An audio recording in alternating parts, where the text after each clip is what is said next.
Para alguns, essa palavra é loucura. Para outros, escândalo. Mas para nós, a cruz é o poder de Deus para a salvação de todo aquele que crê. Não há evento na história mais importante do que a cruz. Na cruz nós nos enxergamos como nós somos, na cruz nós enxergamos quem Deus é. A cruz faz isso.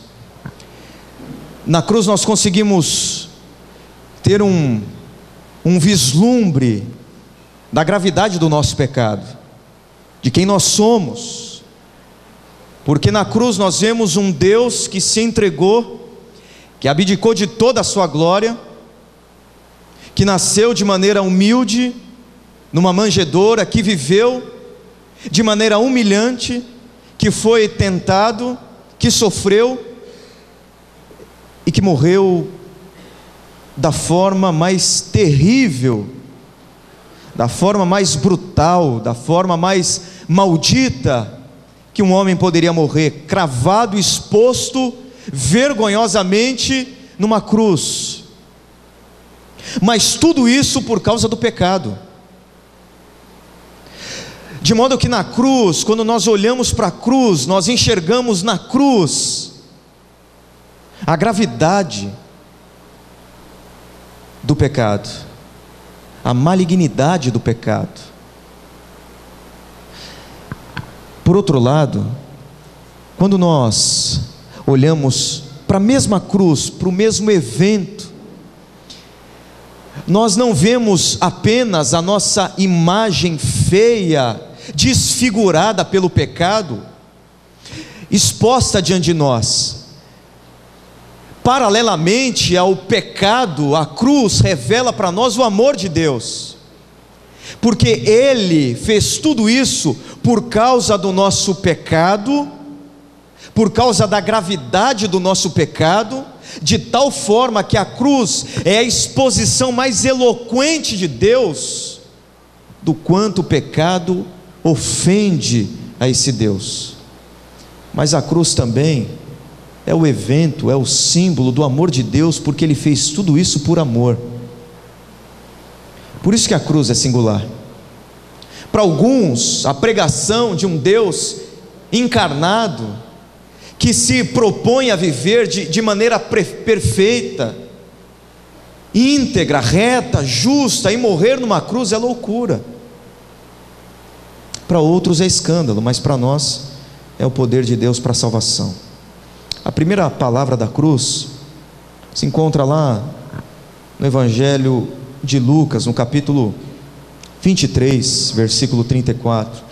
Eu vou pegar esse texto como ponto de partida, mas não vou permanecer nesse texto, apenas para mostrar para você que a cruz manifesta a disposição de Deus em perdoar os nossos pecados.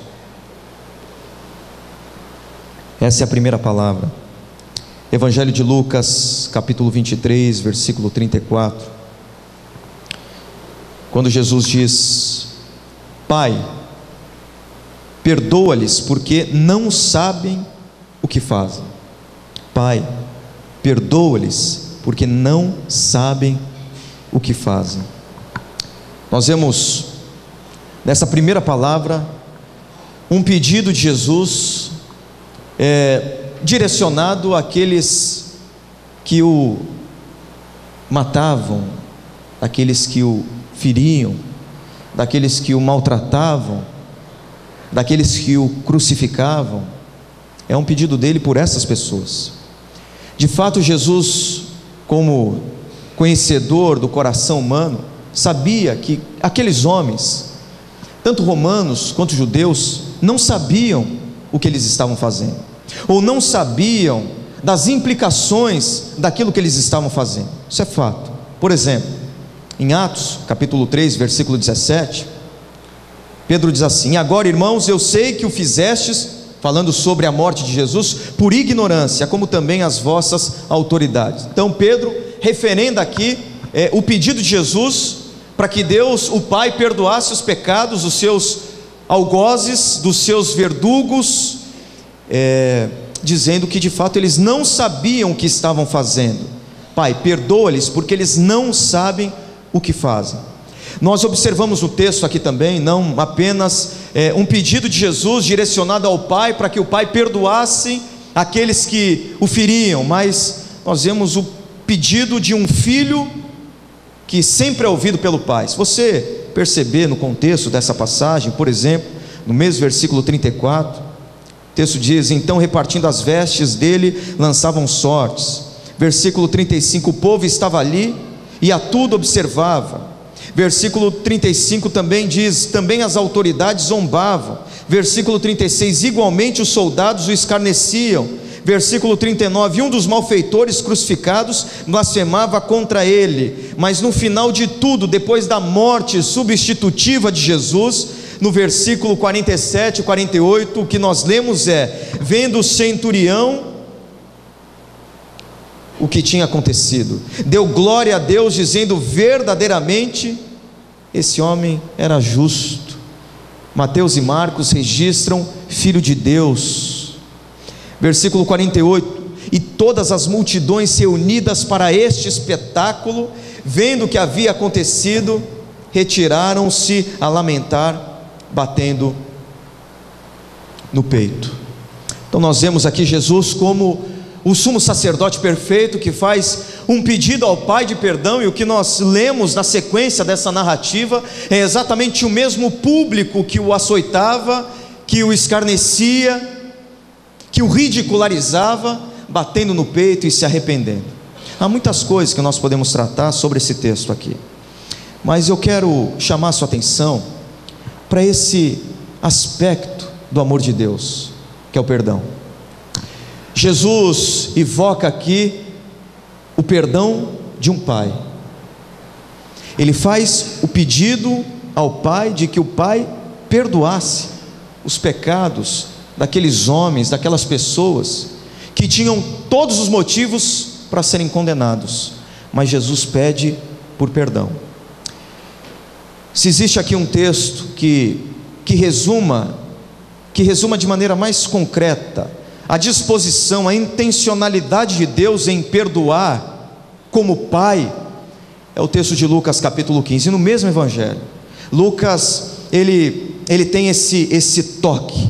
Lucas, ele tem esse olhar diferente. Lucas, ele tenta mostrar para os seus leitores que Jesus é um Deus que sempre se preocupava e se importava, como hoje ainda, com os pecadores, com os piores, com aqueles que não mereciam nada. O evangelho de Lucas tem esse tom, o evangelho de Lucas tem essa característica. Lucas, ele se preocupava em mostrar um Jesus que estava sempre disposto a andar com gente ruim,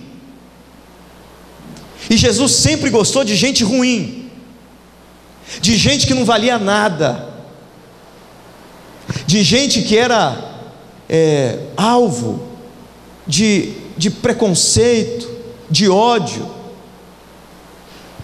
Jesus sempre amou essas pessoas. Em contrapartida, Jesus sempre se afastou daquelas pessoas perfeitas, das pessoas boas, das pessoas justas, das pessoas íntegras, do ponto de vista delas, sempre. Porque a palavra de Deus diz que Jesus veio não para os sãos, não para os curados, não para os justos. Ele veio para os perdidos, ele veio para os doentes, ele veio para os enfermos. Então, se você se encaixa nessa condição, se você é ruim, se você não vê beleza moral em você mesmo, em você mesma, se você já fez as piores coisas do mundo na sua avaliação ou na avaliação da sociedade, você é exatamente a pessoa com quem Jesus ama se relacionar. Agora, se você é do tipo de gente, se você faz parte desse grupo de pessoas que se acha bom demais, boa demais, justo demais, justa demais, legal demais, você está inabilitado para fazer parte do grupo de discípulos de Jesus, porque Jesus gosta de gente doente. A Bíblia diz assim, lá em Pedro, que Deus resiste aos soberbos, mas aos humildes concede a sua graça. É de gente ruim que Deus gosta. Eu não estou dizendo que se você busca ser uma pessoa boa, Deus não vai gostar de você por isso, não. Eu estou dizendo que se você se acha uma pessoa boa demais,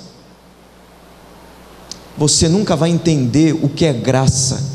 Porque para entender o que é graça, para experimentar o que é graça, para receber graça, é preciso necessitar de graça, é preciso ser carente de graça. E quem se acha muito bom, muito belo, muito bonito, muito forte, muito justo, muito perfeito, não consegue entender o que é graça, porque graça é coisa para gente doente, para gente perdida, para gente pecadora.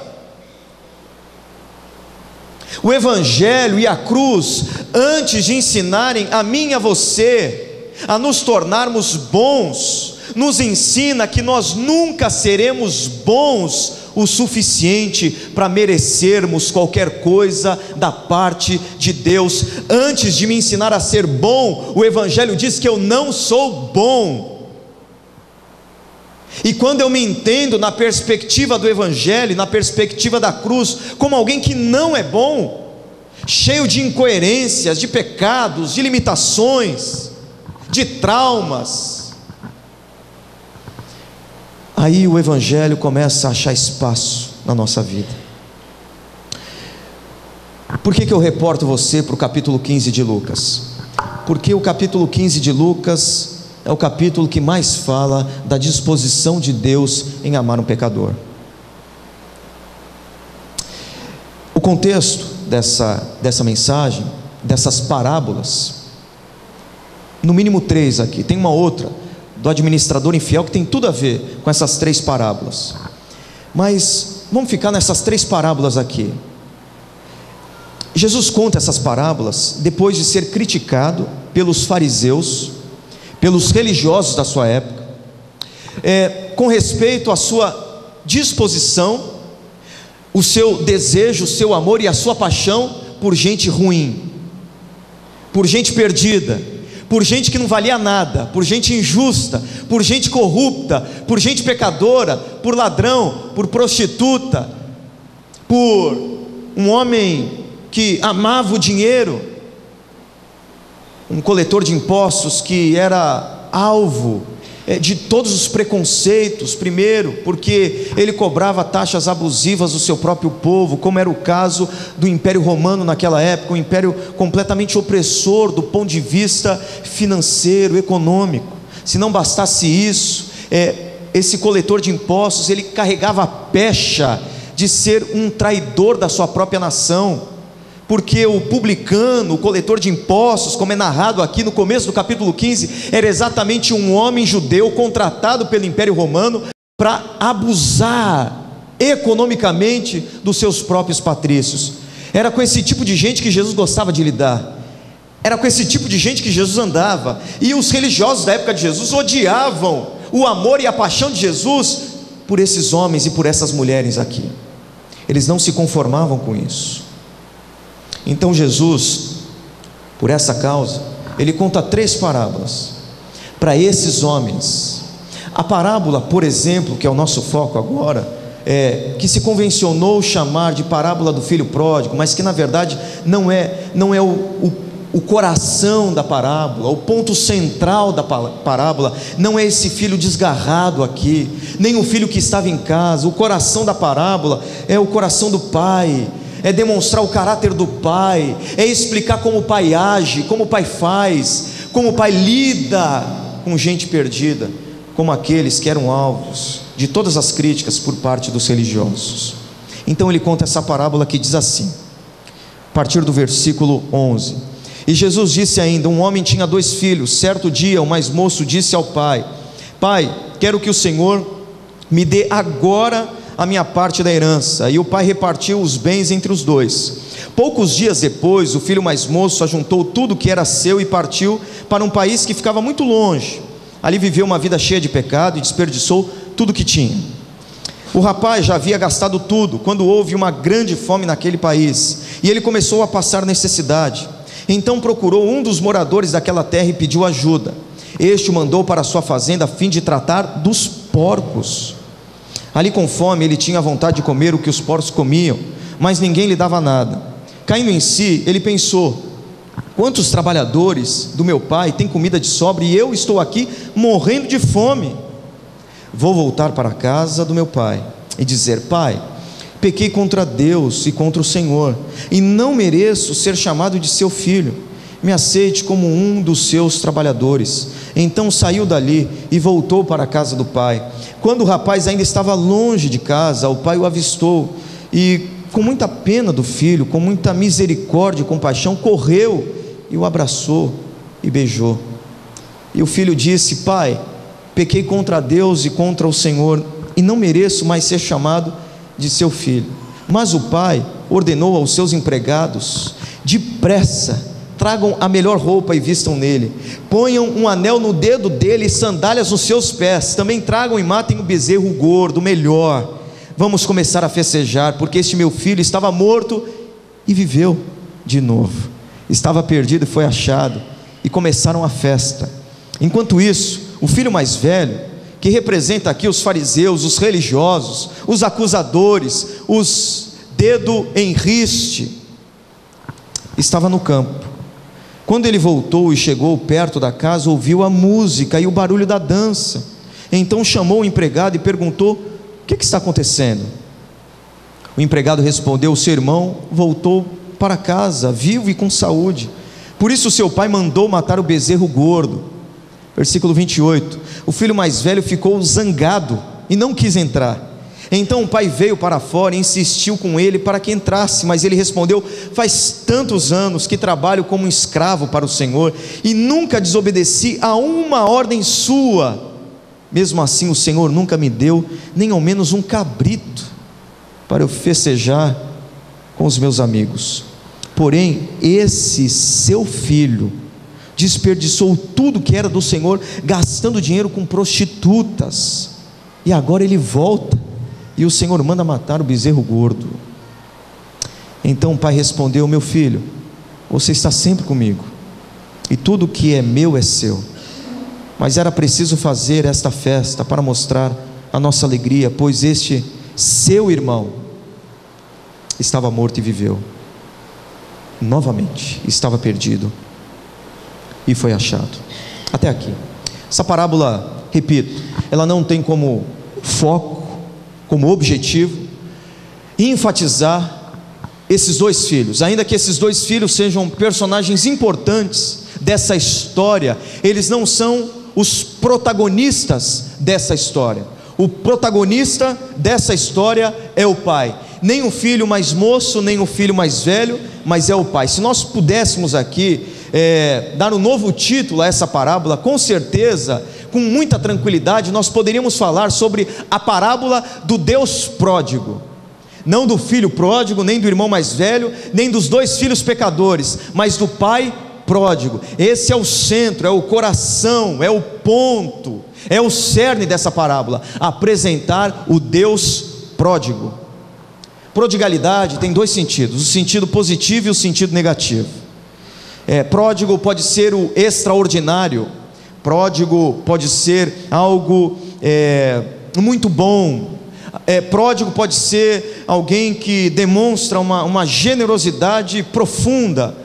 Da mesma sorte que pródigo pode significar irresponsável, pródigo pode significar alguém sem nenhum escrúpulo, pródigo pode significar inconsequente, extravagante. Temos vários sentidos para essa expressão pródigo, mas aqui o que nós temos é um pai pródigo, e eu vou explicar para vocês por que o personagem principal dessa parábola não é o filho mais moço, nem o filho mais velho, mas o pai, como um pai pródigo.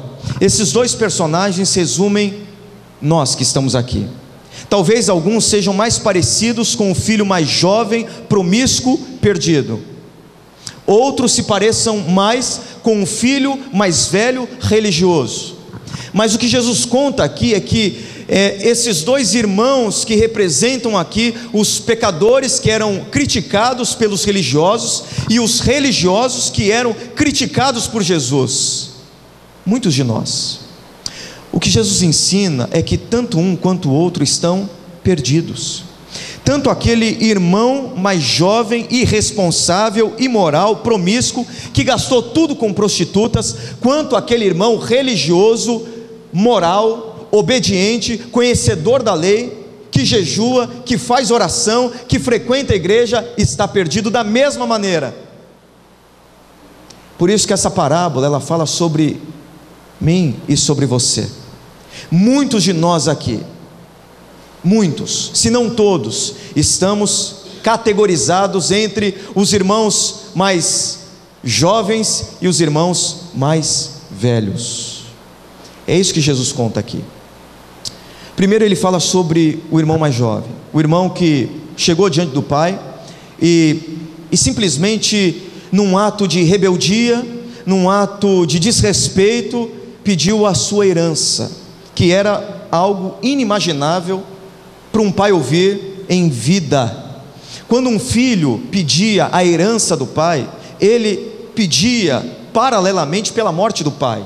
É como se ele desconsiderasse completamente a autoridade do pai sobre ele. Pai, eu quero a minha herança para gastar o meu dinheiro, a parte que me cabe. É como se ele adiantasse algo futuro, como se ele quisesse naquele momento ver o seu pai morto. Eu quero lembrar você que quem ouvia essa parábola eram os fariseus, eram os religiosos, que muitos eram pais, que muitos conheciam a lei de cor. E o que eles ouvem aqui de Jesus é sobre um filho que pede a herança do pai enquanto o pai ainda é vivo. Para eles isso era uma coisa inadmissível. Como conhecedores da lei, sabe qual era a pena para um filho que desrespeitasse o pai da forma como esse filho mais jovem desrespeitou o pai? Você sabe mais ou menos? Era a própria morte. Um filho que desrespeitasse o pai dessa maneira, ele deveria ser cabalmente morto pelas mãos dos próprios pais, apedrejados. É isso que rezava a lei naquele período. E os fariseus estão ouvindo isso. Eu imagino a expectativa dos fariseus em ouvir o final da história. O que vai acontecer depois? Esse homem está contando sobre um filho moço que pede a herança do pai enquanto o pai está vivo. Vamos ver a continuidade da história. E Jesus disse que esse menino pegou o dinheiro que lhe cabia, a herança que lhe cabia, e gastou todo o dinheiro, sorveu até o fim, foi embora para longe do pai, vivendo muito distante. A Bíblia diz, texto que nós lemos, que ele foi para uma terra distante, longe da autoridade do pai, num lugar onde os ecos da voz do pai não poderiam ser ouvidos. É uma ruptura completa com o pai, um ódio pelo pai, rebeldia contra o pai, que oferecia tudo de bom para aquele menino, mas que num determinado momento ele jogou tudo para o alto e quis viver a vida dele e raspar os seus prazeres até o fim. É como se ele dissesse: a partir de agora ninguém manda em mim, eu sou o dono da minha própria história, eu sou o senhor do meu destino, ninguém manda em mim, eu vou viver a minha vida independentemente da autoridade do meu pai. Eu vou viver de acordo com os meus projetos, os meus sonhos. Para onde o meu coração apontar, é para esse lugar que eu vou. Para onde os meus olhos apontarem, é para lá que eu vou caminhar. O que fizer palpitar o meu coração, descompassar o meu coração, é isso que eu vou absorver para dentro de mim. E a Bíblia diz que ele gastou absolutamente tudo, até que ele cai na realidade. Primeiro ele cai na realidade do mundo. Onde eu estou? E se você tem sido um filho mais moço, ou se você conhece um filho mais moço que vive dessa maneira, o final é exatamente esse. O final sempre é igual. onde eu estou? O que eu estou fazendo aqui? Olha até onde eu cheguei. Ele caiu na realidade do mundo, aquele mesmo mundo que o encantou, aquele mesmo mundo que o satisfez, aquele mesmo mundo que deu, que proporcionou, que proveu para ele a satisfação de todos os desejos, aquele mundo que colocou na boca dele um sabor gostoso, adocicado, melado. Agora é um mundo que mostra a sua face mais horrível, mais maligna, e aquilo que era cheiro gostoso, aquilo que era perfume bom, começa a exalar cheiro de morte. Aquilo que tinha gosto, sabor de mel, agora se torna algo profundamente amargo. Ele cai na realidade de onde ele estava, ele cai na realidade de quem ele era. Quem sou eu? Quem sou eu? Olha onde eu cheguei. Eu tinha tudo na casa do meu pai, eu estava bem lá, mas eu abandonei tudo e hoje eu me vejo aqui cuidando de porcos, tentando comer comida de porcos. Eu vou voltar para a casa do meu pai, e eu não vou querer nem que o meu pai me trate como filho, que meu pai me trate como um trabalhador. E aqui a expressão trabalhador é um detalhe importante, é menos do que um escravo. A palavra utilizada por ele aqui não é doulos, que é o escravo, é uma palavra inferior ao doulos, porque o doulos, ele ainda tinha intimidade com a família, ele ainda convivia com a família. A expressão que Lucas utiliza aqui é uma expressão de um trabalhador assalariado diariamente, alguém que vai trabalhar e volta, não fica junto da casa do pai, dos trabalhadores, não tem relação nenhuma. O único vínculo que existe é um vínculo empregatício. Então ele diz assim: eu vou voltar para trabalhar como assalariado na casa do meu pai. Eu não preciso ser nem escravo, eu não preciso ser filho, eu quero ser tratado como um trabalhador, só isso. Ele cai na realidade de quem ele era. Ele entendeu, ele começou a se entender, ele começou a se enxergar naquele momento. Mas ele caiu na realidade de quem o pai era.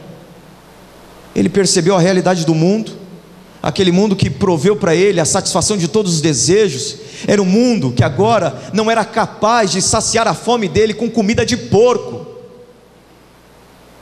Ele caiu na realidade de quem ele era e percebeu que a vida ao lado do pai era muito melhor que a vida longe do pai.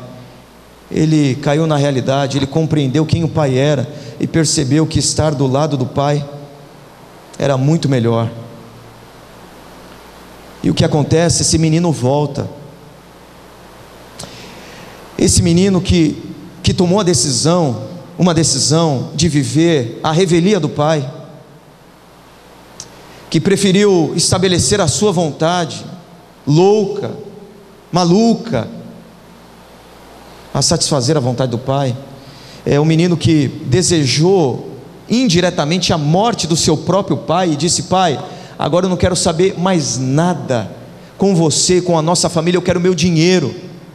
Fazer aquele pai vender toda a sua propriedade. A palavra propriedade aqui é bios, é vida. Porque para um pai que tinha a sua fazenda, o seu rebanho, vender a sua propriedade era vender a sua própria vida, era se sacrificar, e foi o que ele fez. Não foi a repartição simplesmente de bens, de haveres, foi a repartição da sua vida, da sua bios. Agora esse menino que cuspiu na cara do pai, é o filho que volta agora. E esse filho, ele prepara um discurso muito bem elaborado, muito bonito, até emocionante. E eu acredito que um discurso muito sincero.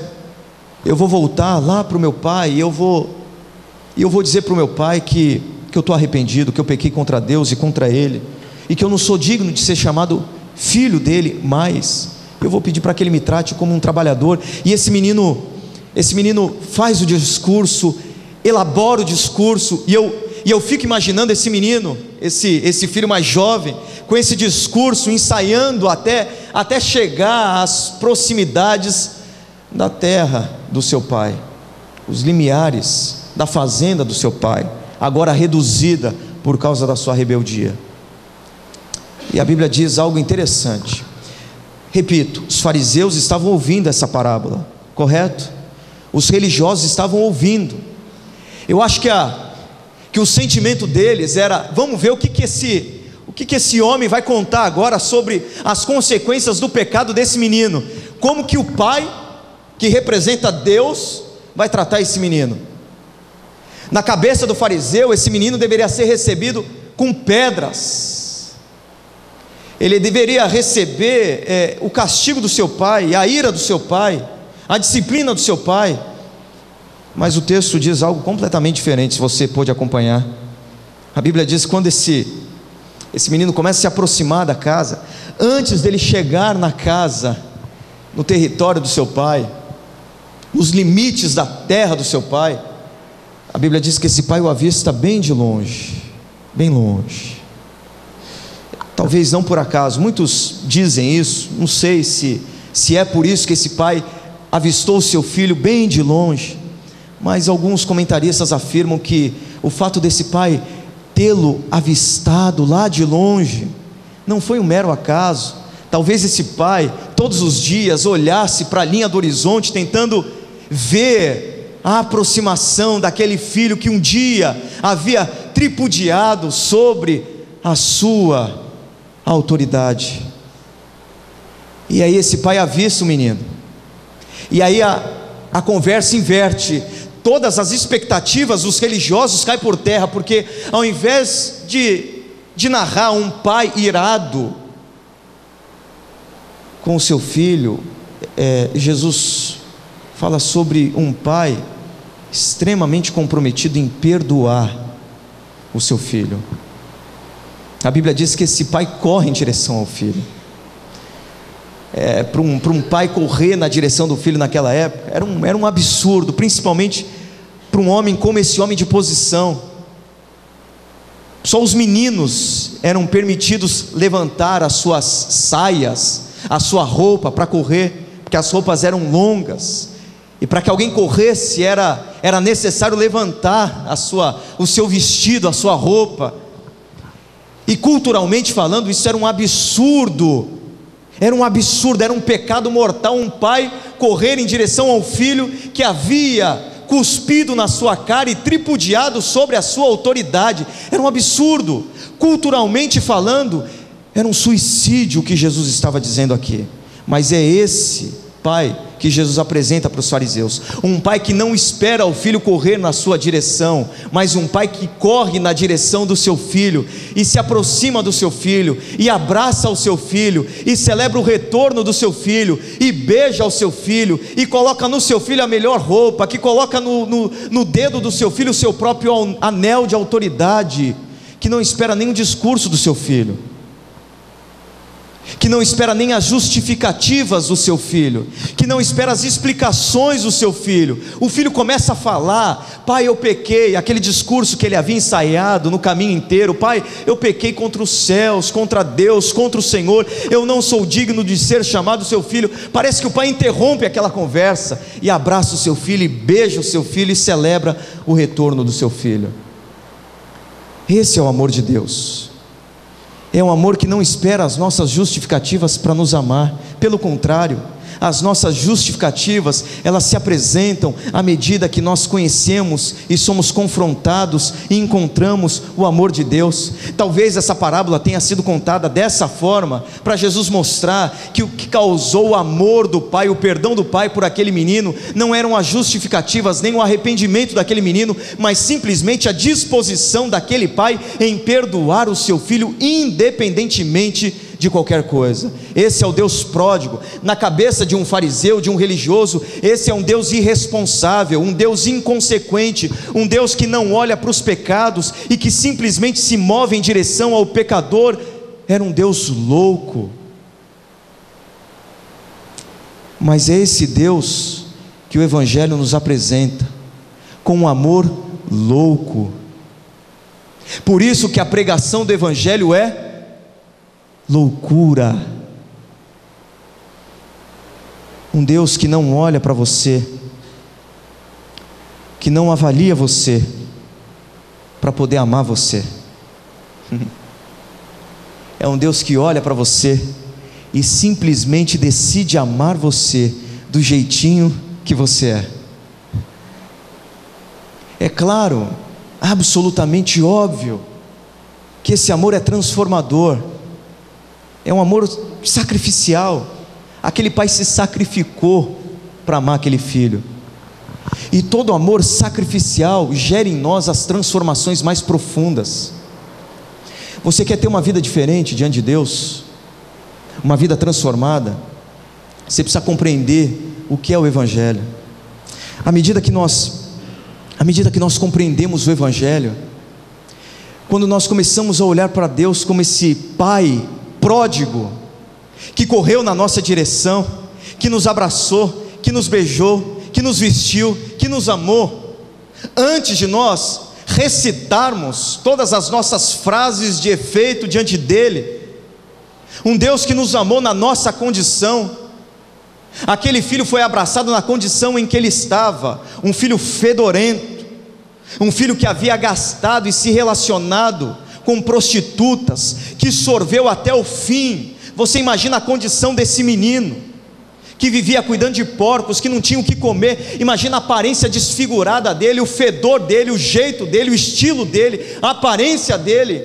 Mas o que nós vemos aqui é um pai que se dispõe a amá-lo do jeitinho que ele é. Esse é o amor de Deus por mim e por você, que não olha a nossa condição, que simplesmente nos abraça, que simplesmente nos beija, que simplesmente celebra a nossa volta, o nosso retorno, para a partir daí começar um processo de embelezamento da nossa alma e do nosso coração, a semelhança de Jesus.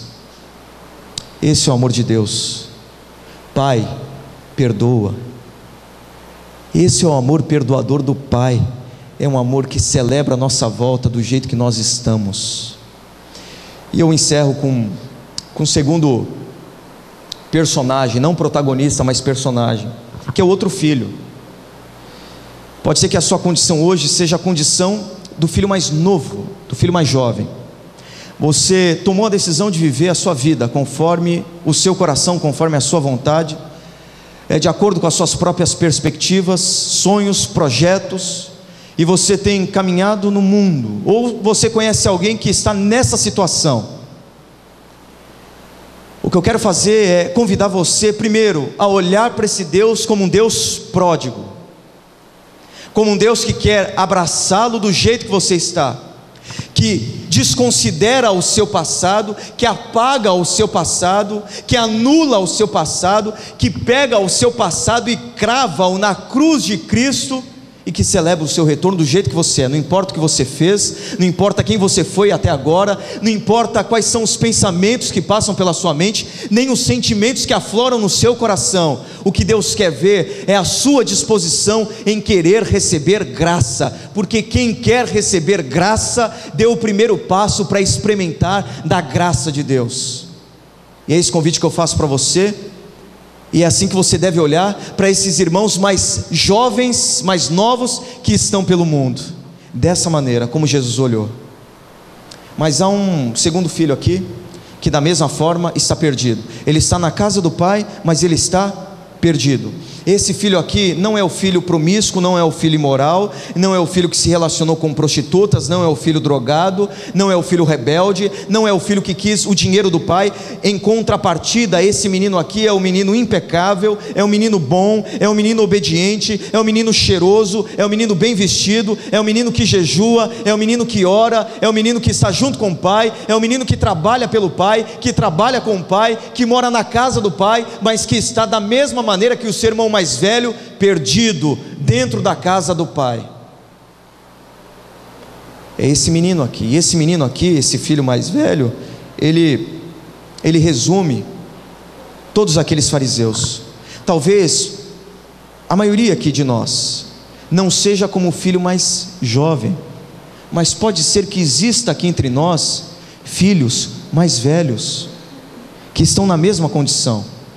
Esse filho aqui, ele não tem nenhuma relação com o pai. Do mesmo jeito que o filho mais jovem não tinha, ele também não tem. Sabe por quê? Em nenhum momento ele chama o pai de pai. Ele não tem um relacionamento com o dono daquela casa como como um pai. Não é a relação de pai para filho, é uma relação estranha, é uma relação empregatícia, é uma relação de trabalho. É essa relação que eles construíram. Você pode perceber que a expressão desse filho mais velho é: eu tenho trabalhado aqui, eu tenho me esforçado, eu tenho demonstrado meu zelo pelas coisas do pai, eu sou um trabalhador. Só isso. Esse menino, esse filho, ele olha para Deus, ele olha para o pai apenas como um chefe, apenas como um patrão dele mesmo. É assim que ele olha para o pai. Talvez você esteja aqui hoje e você, embora esteja na casa do pai, você ainda não experimentou dessa relação entre um filho e um pai com Deus. Veja você que esse menino, ele trabalhava para o pai muito, incansavelmente, mas ele não chama o pai de pai, ele não tem relação com o pai, ele não tem amizade com o pai. Outro, a relação desse filho com o pai é uma relação de consumo. Se você perceber, a reclamação desse filho é a seguinte: eu tenho trabalhado aqui o tempo todo e eu não tenho nada, você não me deu nada, nenhum cabrito para festejar com os meus amigos eu tive. Então, primeiro, ele é apenas um trabalhador daquele pai, não filho. Ele não vê aquele pai como pai, ele vê aquele pai como patrão, como chefe da sua alma. Segundo, a relação que ele construiu com esse pai é uma relação de consumo. Eu tenho trabalhado por quê? Porque eu quero alguma coisa, e eu não tive essa coisa. E esse meu irmão que acabou de chegar, depois de ter jogado tudo para o alto, voltou e teve o que eu sempre gostaria de ter. Ele tem a relação com aquele homem, mas a relação que ele tem com aquele homem não é a relação de um pai para filho, e de um filho com o pai. Mas Jesus convida esse menino também para o arrependimento. Jesus, a Bíblia diz que sai da festa onde seu filho mais jovem estava, procura o seu filho mais velho, o seu primogênito talvez, e conversa com ele e o convida para fazer parte dessa festa. Mas interessante que esse menino, ele não tem nem relação com o pai como pai, e nem relação com o irmão como irmão. E é uma característica de quem não tem relação com o pai como um pai, e que está na casa do pai, geralmente é de não enxergar os irmãos como irmãos. Eu vou repetir, muitas vezes, aqueles que não têm relação com Deus como pai, vão demonstrar, vão expressar essa relação, tratando os seus irmãos não como irmãos. Quando você vê aqui esse menino se dirigindo ao pai, sobre o seu irmão, ele diz: esse teu filho. Ele não chama o irmão de irmão, ele chama de o teu filho. Ele não é o meu irmão, ele é o teu filho. Ele tem ódio pelo seu irmão, ele despreza o seu irmão, porque essa é uma característica fundamental daqueles que não têm relação com Deus como pai, de olharem para os filhos de Deus não como seus irmãos. O convite que eu faço para você nessa noite são dois. Primeiro convite: se você hoje se considera um irmão mais jovem, se você tem andado longe do pai, em rebeldia, se você tem buscado seus próprios caminhos, eu quero dizer para você voltar a se encontrar com o pai, que o pai quer receber você. Eu não sei o que aconteceu com você, eu não sei por que você fez tudo isso, eu não sei por que você tomou essas atitudes, mas o convite que a Bíblia faz em relação ao perdão de Deus é esse: que Deus é um pai que está disposto a perdoar os seus filhos. Você precisa de perdão hoje? Então você tem que falar com o pai. Segunda lição, segundo desafio, para você que talvez não seja um filho mais velho ou mais jovem, mas seja um filho mais velho, e você esteja dentro da casa do pai, se relacionando com as coisas do pai, trabalhando para o pai, mas não tem a relação com Deus como pai verdadeiramente. Esse convite é para você também, para você repensar na sua vida e ver se você tem se relacionado com Deus como Pai, e da mesma maneira receber esse perdão.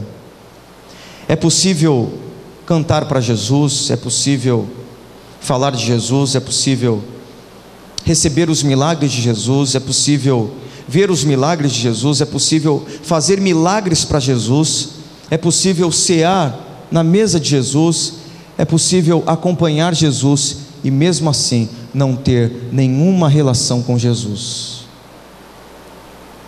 Quer ver um exemplo disso? E eu encerro com esse exemplo. Judas foi um homem que caminhou com Jesus, que foi ensinado por Jesus, que viu os milagres de Jesus, que foi alvo do milagre de Jesus, que acompanhou muitas coisas que Jesus fez, que cantou com Jesus, que comeu com Jesus, ceou com Jesus, cantou para Jesus, mas que não tinha intimidade com Jesus. Se você vive hoje nessa condição de um filho mais velho, mas que ainda não desfrutou do amor do Pai, esse é o momento de você começar a se relacionar com Deus como seu Pai. Abaixe sua cabeça, vamos orar.